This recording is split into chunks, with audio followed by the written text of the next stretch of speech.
Hello, beautiful people. It's Sindafam. Welcome to the channel. Today we're going to be checking this video, and it's titled "Transcends Class Like the Queen and Diana." Princess Catherine giving standing ovation at Wimbledon. Interesting. So we're going to be checking this video to hear what the guys say. Let's check it out. I'm delighted to have my next guest on because there's so much I want to speak to him about. He's got a new book covering the incredible Catherine, Princess of Wales. It's out on the 1st of August. Robert Jobson, the Royal Editor. Good evening. How are you?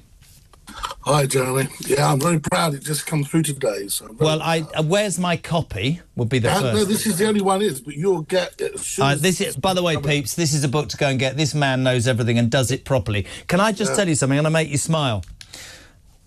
There's one forget that she turned up at Wimbledon in a purple dress. We'll talk about it. Forget everything. Do you know who I feel sorry for this weekend? Go on. Louis. His brother went to the bloody football in Berlin and his sister went to bloody Wimbledon with his mother. This poor boy was sat at home with his nanny crying with his Haribo going, I haven't gone anywhere. I felt sorry for Prince Louis. He was probably delighted that he had it all to himself. He was probably running a mark now in Louis. But, what an amazing moment. You know I think she's Iron Kate. You know how much I think of the Royals, but I think Catherine Middleton is incredible. The standing ovation. She even gets the colour of the dress right, doesn't she, when she comes out, the purple of Wimbledon with the green. Wonderful moment, Robert. Wonderful moment. Yeah, it was. The standing ovation, I think, and the applause was wonderful. It was a moment. She loves tennis, and she does that role with aplomb. Everyone had a sneaking inkling that she was going to turn up if she was feeling well enough, but she looked very, very well. And I think, after her efforts for Trooping the Colour a month ago, no, I just think it was the perfect moment. She was there with her sister. She was there with her little girl, Princess Charlotte. And it was a lovely moment, a really English, British moment, if you like. And she looked amazing. So, yeah, may that journey to full health continue. And, yeah, I think she's a real star. By the way, her daughter was incredible. And she was completely gobsmacked when she met Emma Raducanu. But I just think the thing about Kate is, and it is Diana-esque. She transcends, I think this is a really important point, she transcends class, she transcends everything. Very much like the Queen did, very much like Diana did. And I think, obviously, it probably don't come out right, but what she's going through, I think, has further cemented in people's minds just the sort of person that she is and how important she is to the monarchy. I think she's absolutely incredible. I'm very biased. I really think she is. Well, Jeremy, you're absolutely right, because I've been writing books for a long time, but she's captured the imagination. I mean, this book alone has, around Europe, has been translated into 20 different languages. That's how interested all the European publishers are. Why do you think she is so popular, Robert? You wrote the book. Obviously, what's happened in the last few months has been very, very traumatic, but it's that moment that she's gone from being this girl from Berkshire that's, yes, comes from a good family, but her journey is quite remarkable. Her children are princes and princesses. Her husbands are born to be king and a prince. Her father-in-law is the king. Yeah, she was the girl that went to work on a bus, on a London bus. And so she's probably keeping them in touch, the monarchy, at a time they do need to stay in touch and at a time of transition. And that's why I think the king, not only does he adore her as a daughter that he never had, but I think he realises just how important she is at the heart of the family and at the heart of this new modern royal family that's going forward. I think that's a really good point, because we all know from the past with the late, amazing Diana, right, that there was jealousy in the royal family at the adulation, at the media coverage. Charles would admit this, I think. Certain family members as well didn't like it, didn't understand it, perhaps, is a better thing. It's almost as if Charles, forgetting the fact that his son is completely enamoured with his wife, which is fantastic, it's almost as if Charles understands, to modernise, to sustain, for the monarchy to continue, that Kate is that bridge. I really feel like that they can't over-egg how much of a bridge she is between.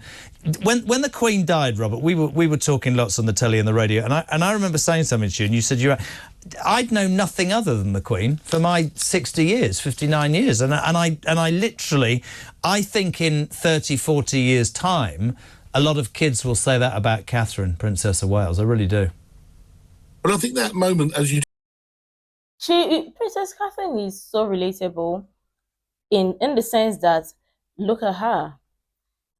One person, she's a mother, she's a princess, soon to be a queen, because she's going to be standing strong with her husband, Prince William, when he emerges or when he's become the king. Even with the health issues that she's dealing with or going through what she's going through, she's still out when she can to do her job with grace and beauty, with such delight. Now tell me, which sane, regular person will not connect with her? Because I mean, let's say for people who are 9-to-5ers, when they are feeling down or have health issues, they take a break, and when they are in recovery or gaining their full recovery and stuff, they'll be like, okay, now they want to get back to work based on what they've missed and everything.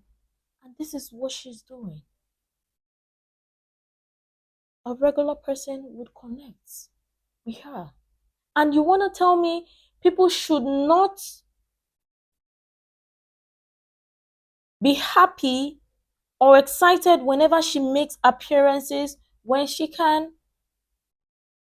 Like, really? It's beautiful, it's iconic to see.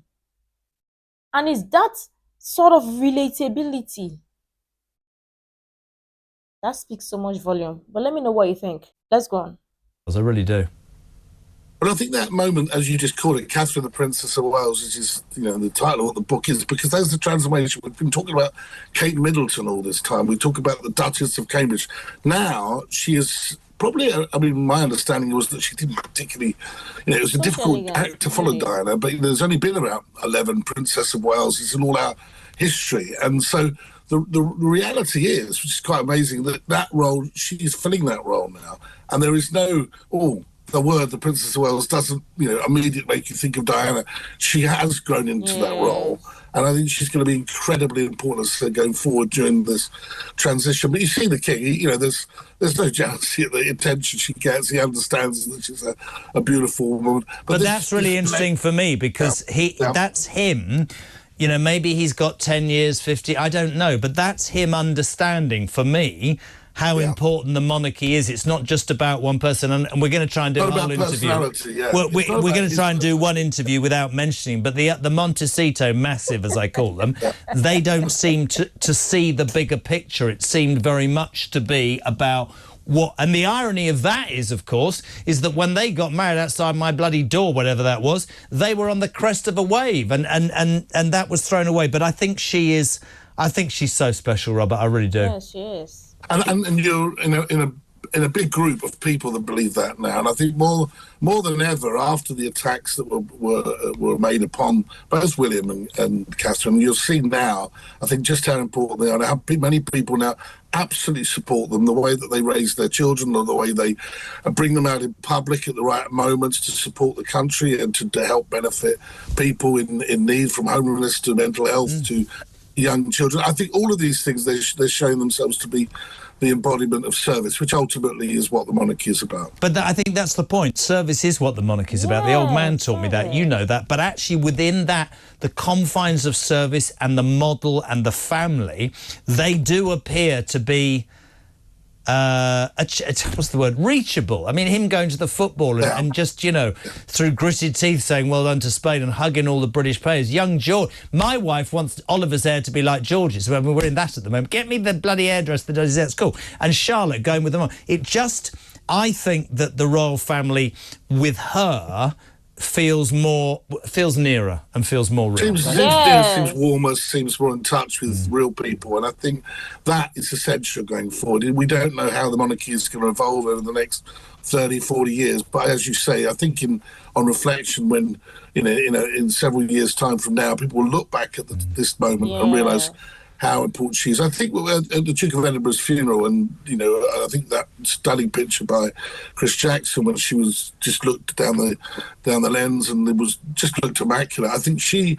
was the one that held it all together then, and you could see she was stepping into a role, an important matriarchal role, really, going forward.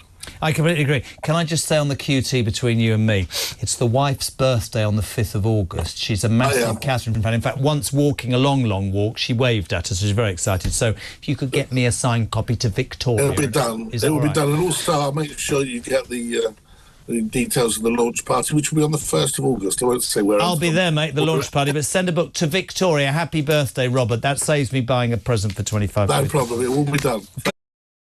Interesting, and that is it. She's so relatable. Princess Catherine is so relatable. Makes it feel so real. Unlike before, where people always only think the royal family to be like in the movies, where they are not reachable and all of that. But this, you can see the connection she shares between between any regular person, and it's beautiful. And yeah, it is about service. Do your job. It's not that hard, and she is doing her job. I mean, this people would still talk about it, just like how people still talk about Princess Diana. People would still talk about her even in years to come. And it's beautiful. And she does so everything with grace. Tell me why people would not love her or people would not connect with her. We can see the difference. And that also would transcend when they emerge with the king and queen, when Prince William and Princess Catherine emerged to be the king and queen. To create that level of relatability is beautiful to see. But let me know what you think. I'm sure tons of people have interesting things to share. I would really love to share that. You can share the useful information you think might be really helpful. Make sure to like, comment, and subscribe and all of that stuff. And until next time, see you in the next video.